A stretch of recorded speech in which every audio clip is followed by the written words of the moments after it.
বাংলাদেশের health care তো এখন একটা বুমিং ইন্ডাস্ট্রি। আপনার হ্যাঁ। কাছে কি মনে হয় এই হেলথ কেয়ার কি এখন সামনের দিকে যাচ্ছে নাকি এখনো থমকে আছে? অবশ্যই হ্যাঁ, সামনের দিকে যাচ্ছে।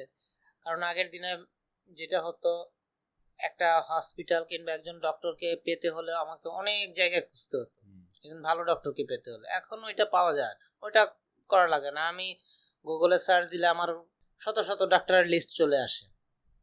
তো লিস্টগুলো দেখলে আমি তাদের যে ক্যারিয়ার ব্যাকগ্রাউন্ড আছে সেই ব্যাকগ্রাউন্ডগুলি দেখলে আমি মোটামুটি তাদের কাজ করতে পারি যে তারা কি লেভেলের হতে পারে।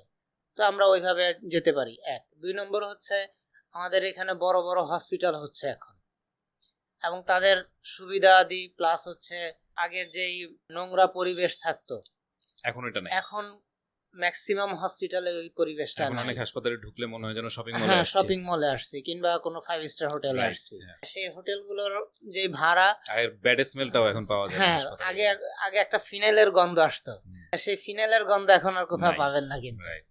এখন তো মানে বেশ বড় বড় বড় হসপিটাল আছে যেটা মানে ঢুকলে মনে হয় আর যা বাসায় যাব না।